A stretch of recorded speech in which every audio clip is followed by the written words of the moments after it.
Good morning. My name is Rob Thacker. I'm the music director here. If you would please rise, embody your spirit, and join me in singing this month's gathering song, 361, Enter, Rejoice, and Come In.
Thank you. Welcome.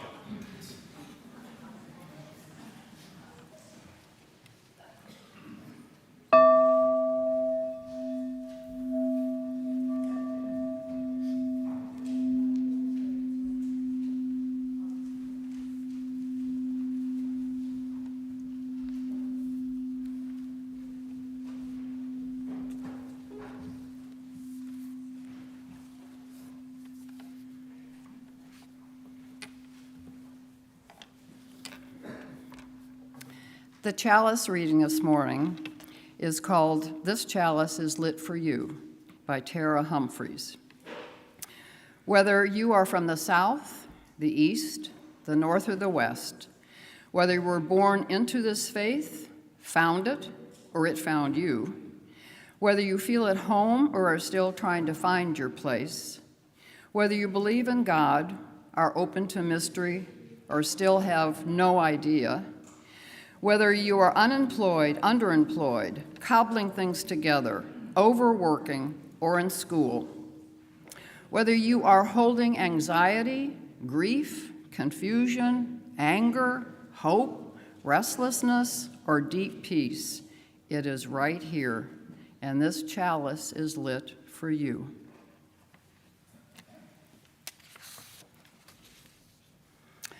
Welcome to St. John's Unitarian Church on this beautiful September morning. My name is Gay Glasscott, and I will serve as worship associate this morning along with Rob Thacker, who is our director of music. Reverend Jenn Gracen is not with us this morning, except by video. Her wife Virginia was recently diagnosed with COVID, so Reverend Jenn is at home taking care of her family. Whether you are brand new to St. John's or an old-timer St. John's, we welcome everyone as we take a minute to settle in. Take a deep breath as we transition from the outside world, which this week has been really something, into this sacred space. We recognize and we welcome that we are a congregation always united in love. It is the basis for all we say and all we do. As Unitarian Universalists, we are guided not by one particular book or holy text, but rather by the journey that we take together. We strive to be of service to our communities, and we advocate for change on all levels, local, state, national, and global. Thank you for joining us this morning, and we hope you will stay after the service for coffee and conversation.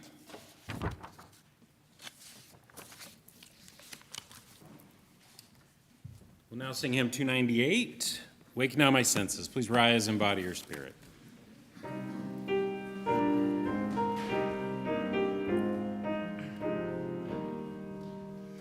Wake my senses and hear the air call. Feel the deep power of being in all. Keep with the web of creation above. Giving grace, keeping as love shows us how. Wake now, my reason, reach out to the moon. Join with each pilgrim who quest for the truth. Honor the beauty and wisdom of time. Self-word thy living and praise the sublime. Wake now, compassion, give heed to the cry. Voices of suffering fill the wide sky. Take as your neighbor, no stranger or friend. Praying and striving their hardships to end.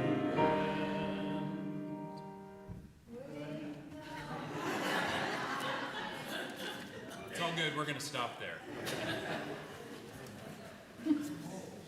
It's okay. We're just kind of winging it up here just a little bit.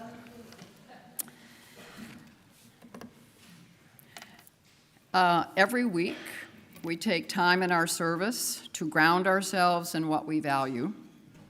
We celebrate and we honor our joys and concerns by coming forward to place stones representing all that we carry. We place them into the sand that represents the many and unique parts of our beloved community all over the years that we have existed. If you would like a joy or concern to be read, please leave them on the table. If you are online, please enter a joy or concern in the chat room that you would like it if it would be shared, and we will read it from the pulpit. Join us now.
We place one more stone to represent all the unspoken joys and concerns.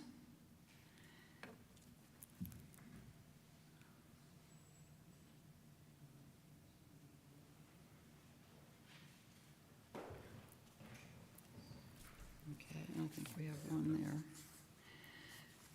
there. Healing thoughts to Lynn O'Brien, who is having health challenges. Emily Hodges and Charles Spencer mourn the loss of Emily's great-nephew, Matt Bush, to cancer at age 50. His bright, loving spirit will be missed. Online, Carol Fensel has tested positive for her first case of COVID after all this time. Dick is still negative, but not in spirit.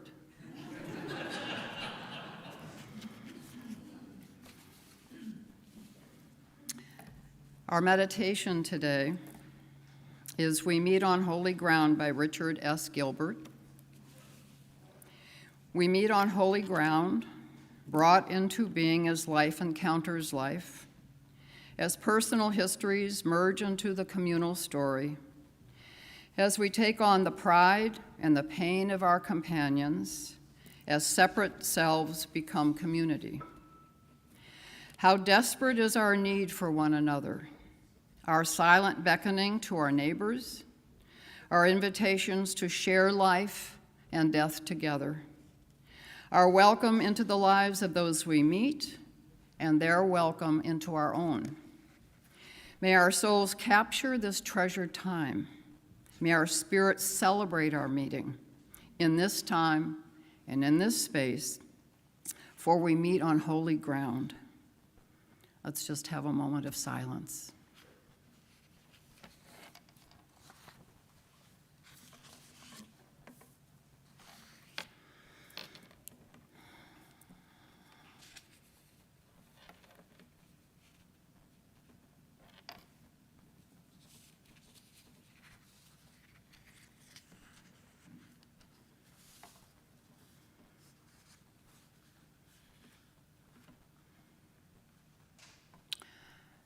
Our story for all ages will be on video this morning.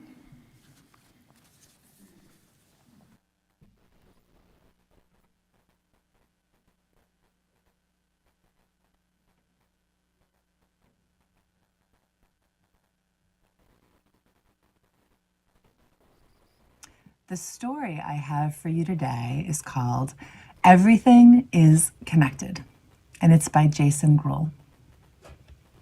Everything is connected, and since you are a part of everything, you are connected to everything.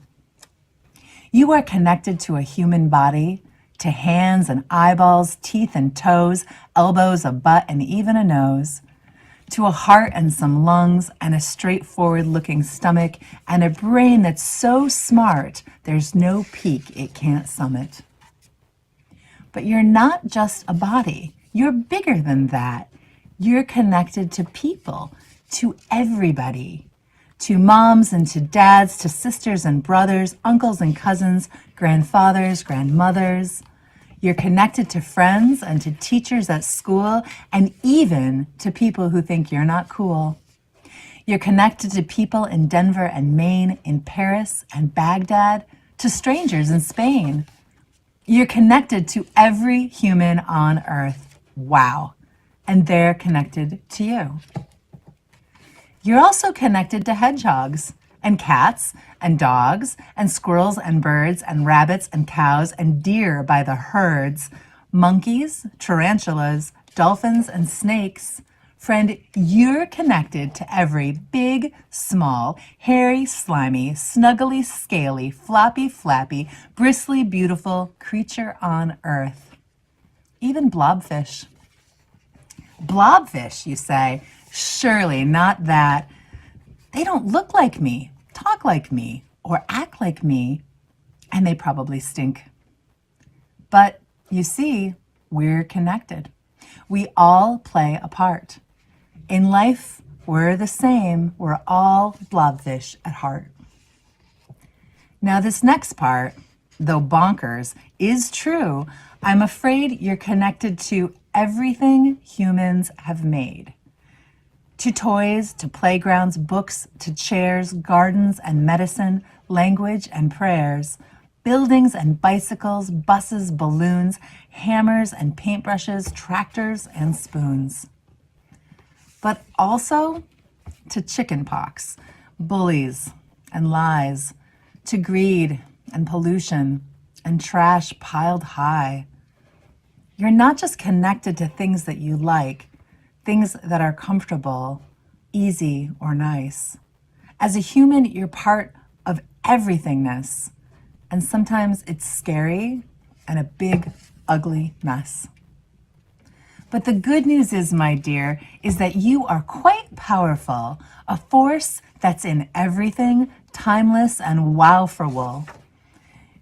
You're even connected to things you can't see, the invisible world, for at least you and me, to cells, DNA, diseases and death, amoebas and gravity, atoms and breath, to hydrogen, nitrogen, nanobots too.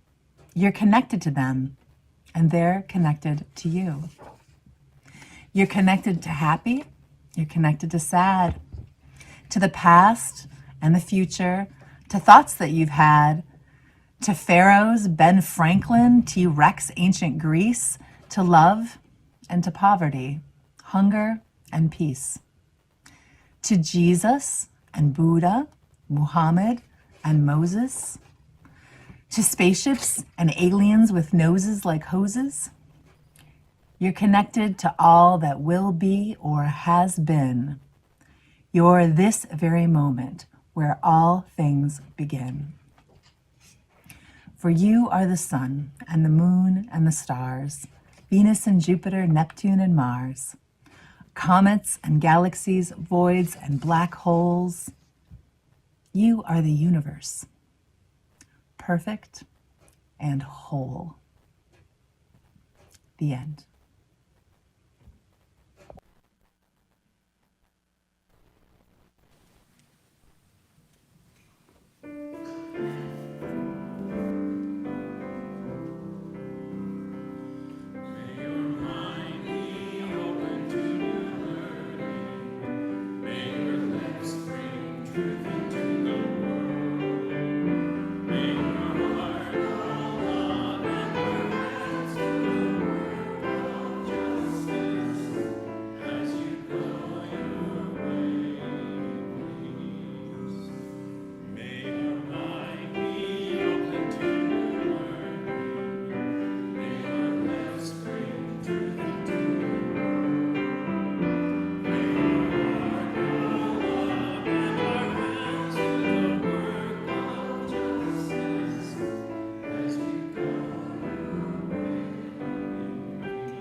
At this time, we'll have our offering to take up. Please give as you are able to support the good works of this church.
That was amazing, Stephen. Thank you. Whew. Invigorating. I am a proud member of the Spirit Connection team. And if you are part of my team, would you just raise your hand so people can see who you are? We are a small group, but we are joyful, we're dedicated, hard workers, and we're always looking for new members, and I'll talk about that later. One of the most joyful things that we do as part of Spirit Connections is we do a Spirit Award. It's not on a regular basis. We think maybe it will be in the future, but maybe not. We're still working that out. But this morning, our next Spirit Award goes to Wanda Crawford for her longtime service to St. John's with an emphasis on her current gifts. So I'd like Wanda to please come up and join me now.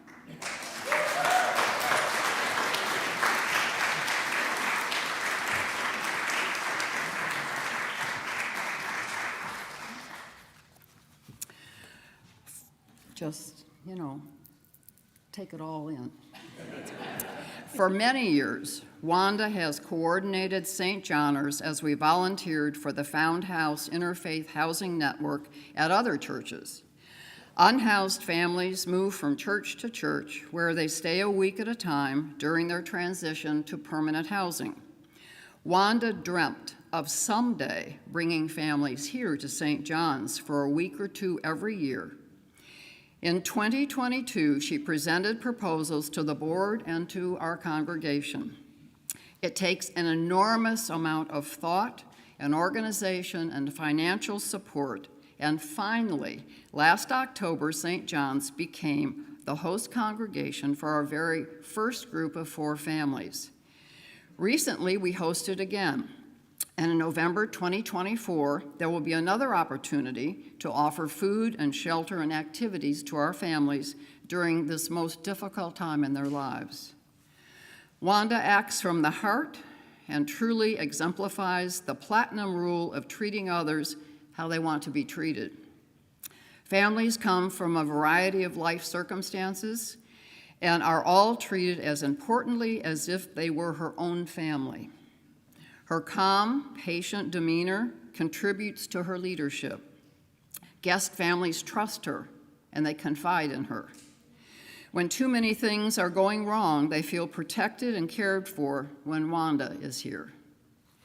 Wanda's organizational skills are elaborate. Her leadership includes working with and encouraging volunteers of all skills and gratefully recognizing them for their efforts. Her depth of understanding is an example to us all about how far radical hospitality can go and how easy it is to offer it.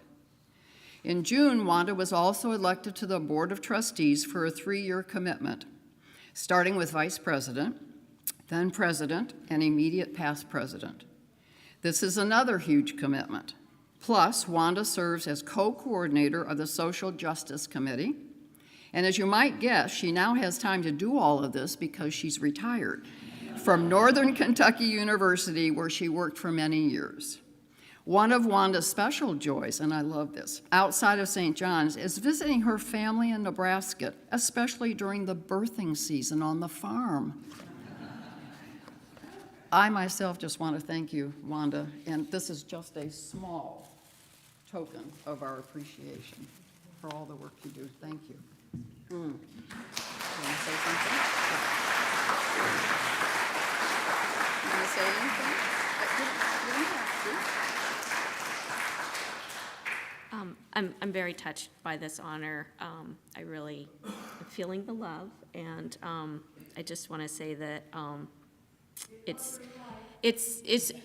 been a joy to do these things and to be with all of you, and together we'll continue to do good work. Thank you. Thank you. Would you like this?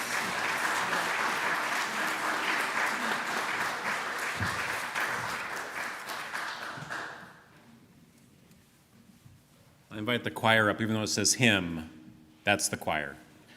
But there is a section where you all can sing along because we've now sung this many times together, St. John's Blessing.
How did you find Unitarian Universalism?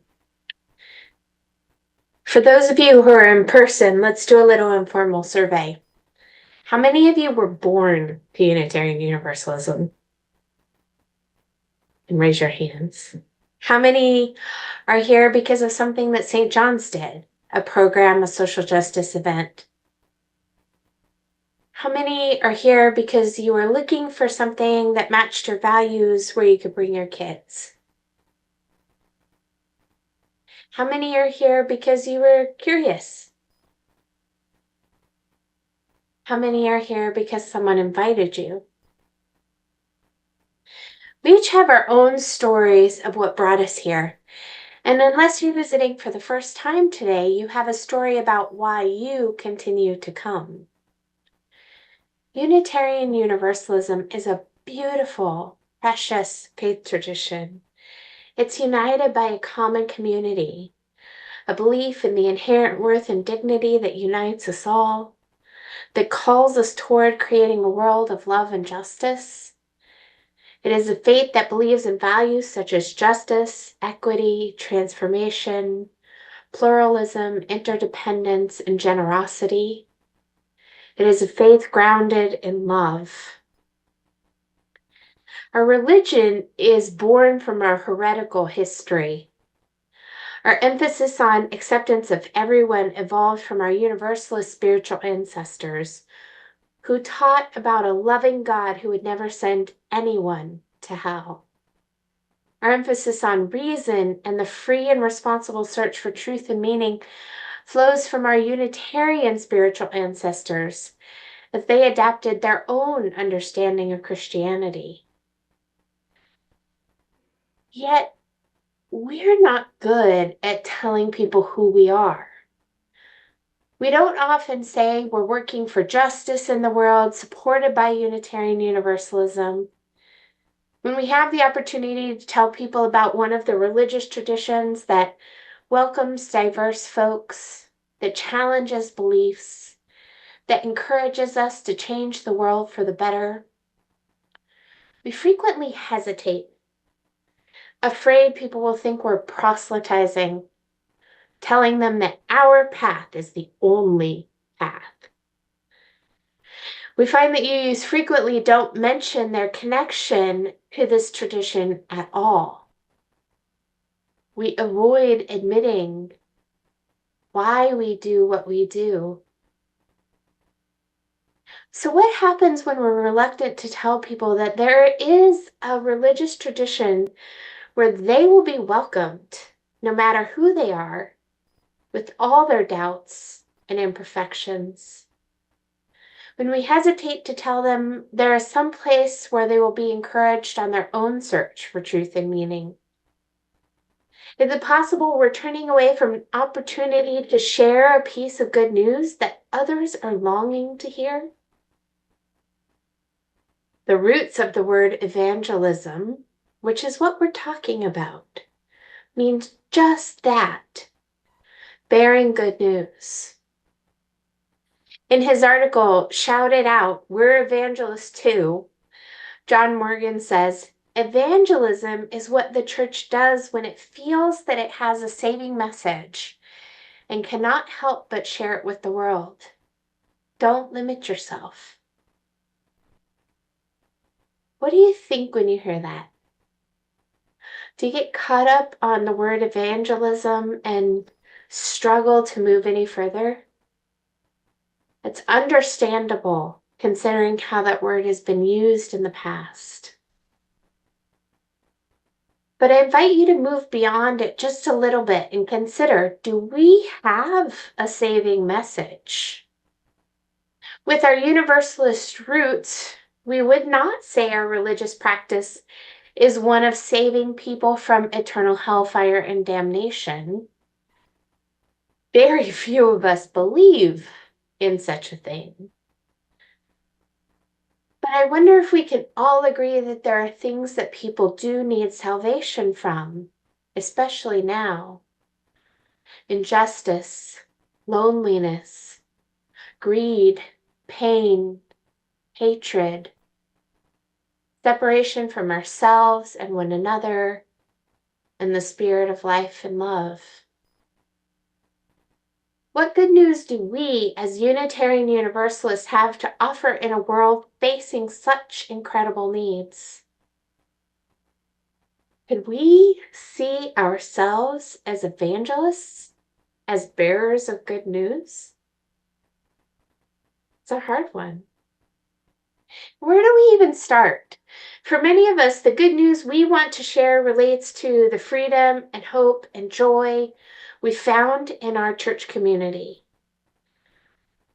But if you've ever tried to explain Unitarian Universalism to someone who's never heard of it, you know how difficult that can be. You could perhaps start with a story, perhaps one that might happen at our own social hour. A visitor to Unitarian Universalist Church sat through the sermon with growing incredulity at the heretical ideas being spouted. After the sermon, a UU asked the visitor, "So, how did you like it?"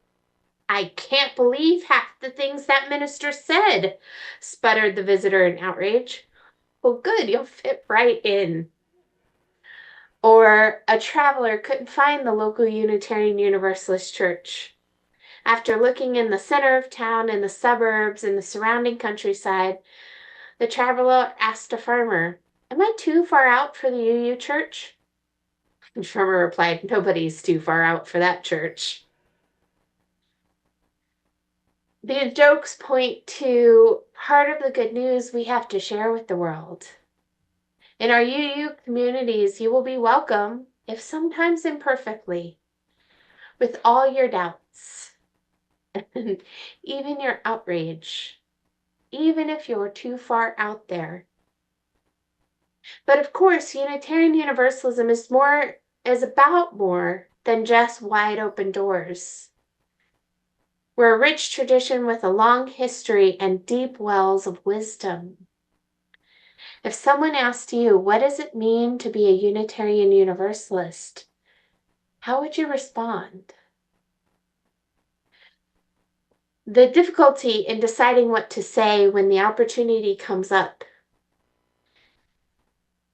prompted by former Unitarian Universalist President Reverend Bill Sinkford, he encouraged everyone to be prepared with the Unitarian Universalist elevator speech.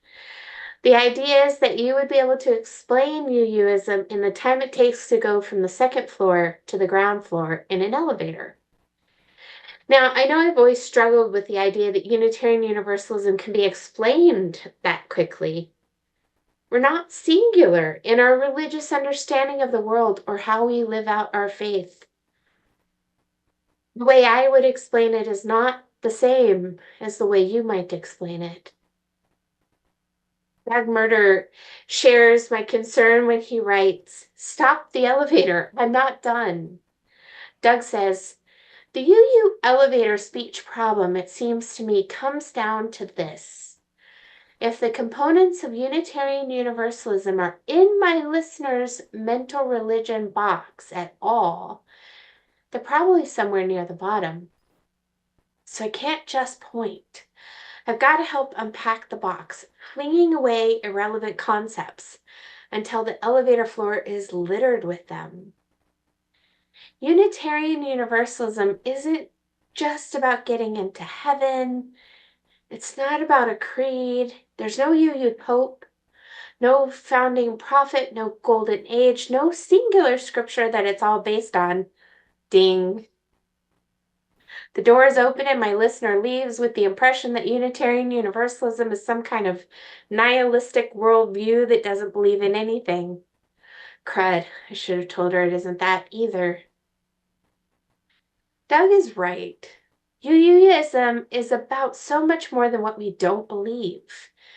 But we sometimes fall into the trap of just comparing ourselves to other traditions instead of sharing who we are and what good news ours brings to the world.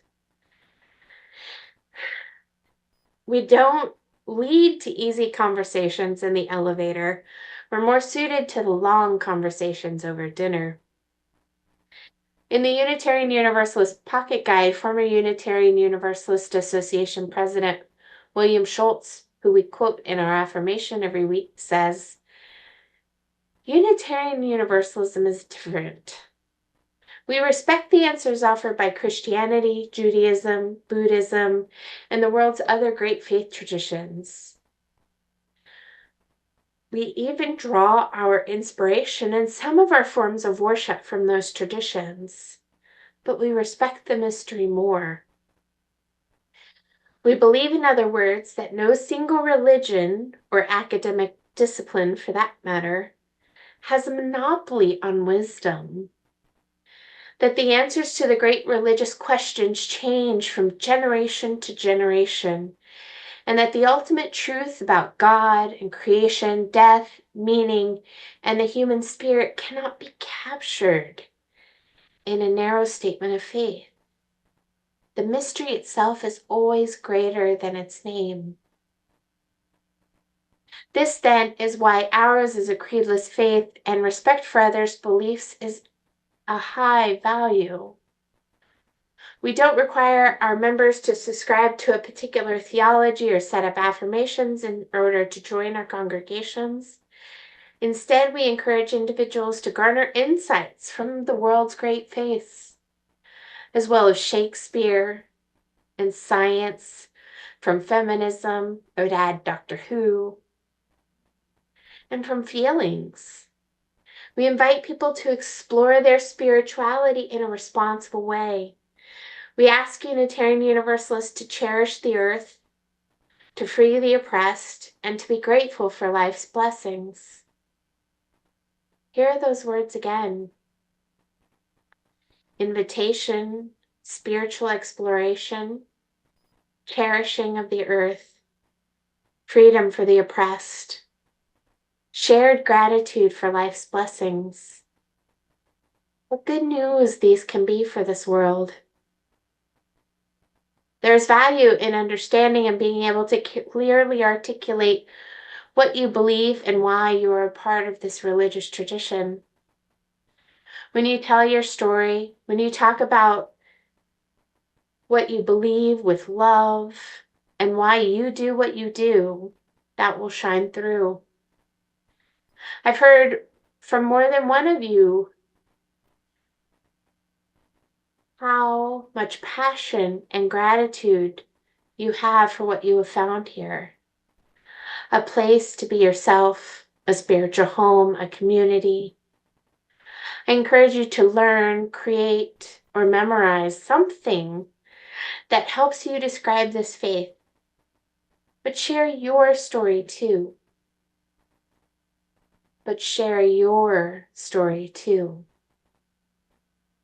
We are all looking for a place to be connected, to feel loved. So tell others the good news. And even if Unitarian Universalism is not for them, you might have found someone who can walk with us, even somewhere else on this beautiful journey of life. In his essay, The Bold Witness, Harvey Joyner Jr. says, "We have a vision for creating a more lovable and livable world. Why are we not telling any and everyone in our community about it? Our cause is for the enhancement of human dignity and for creating inclusive circles of love. That is our gospel. That is our good news. Isn't it about time we go tell it on the mountain?" My beloved spiritual companions, on this journey through life, you are so loved. And there are many who belong here who don't even know we exist. Let us help them find their way by our actions, by creating communities of love and justice in the world. Let us help them find their way by being intentional about sharing who we are, by sharing the acceptance, the home we have found in this place. May it be so. Blessed be. Amen.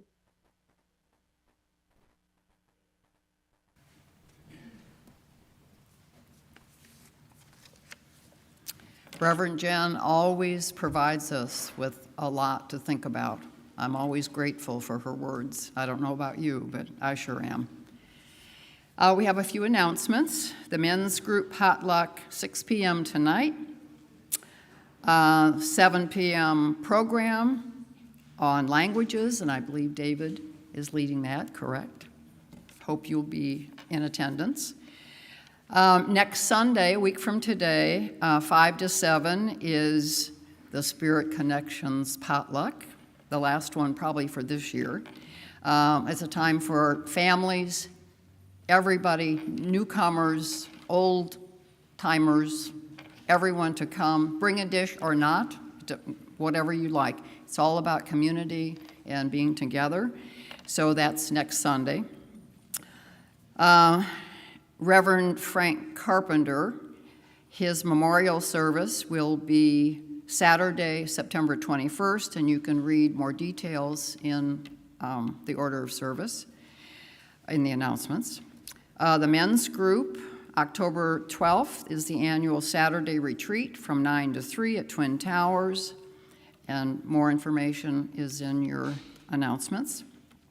September Split the Plate is next Sunday, September 15th, and our recipient for that month will be the Ohio Alley Cat Resource and Center. Coming soon online with Reverend Jenn. She wants to know if you're interested about time with her online, and more about that in your announcements.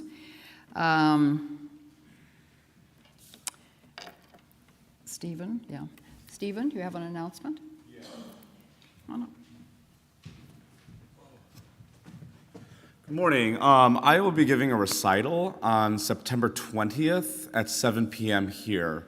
I'll be doing 2 classical sets and then 2 sets that I've written. So I hope to see you all there, 7 p.m. on the 20th. Super, thank you. And lastly, if Mary Lynn Schuster would come up, she'd like to talk more about circle suppers.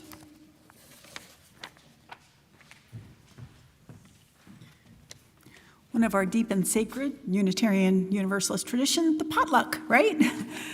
So circle suppers are back, and for those of you that haven't seen this recently, we just have potlucks in our homes. Hosts sign up, you pick the date, you pick the time, you pick the number of guests, you pick the meal, and then we sign up for each other's dinners, and then the host will get their list and contact their guests and tell them what to bring.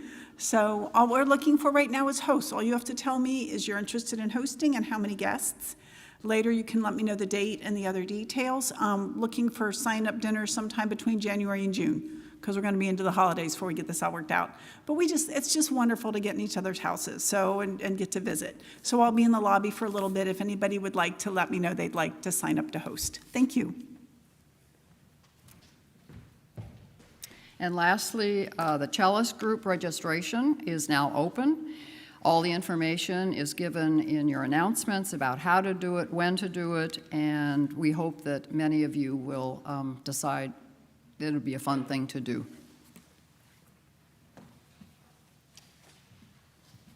Sing our closing hymn, 1008, When Our Heart is in a Holy Place. Please rise and body your spirit.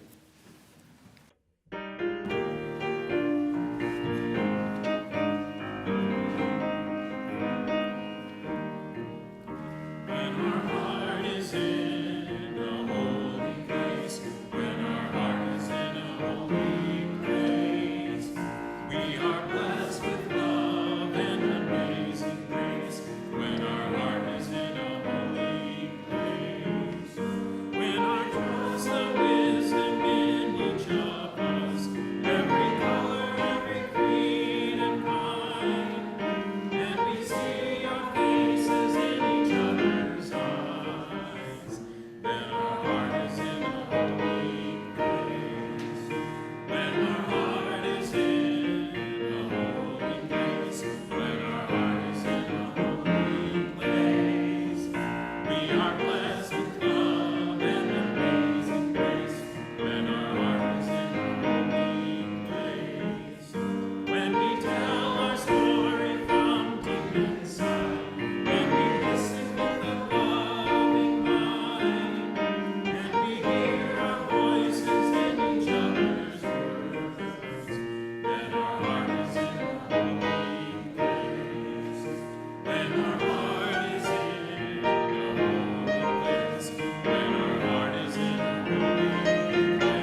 benediction this morning is be a branch. Our eyes and minds turn now toward the ordinary.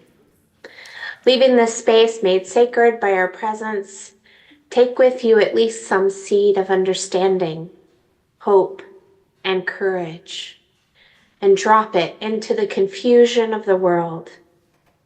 Nourish the seed that it might grow as a tree of life-giving shelter to the weary and hope to the despairing.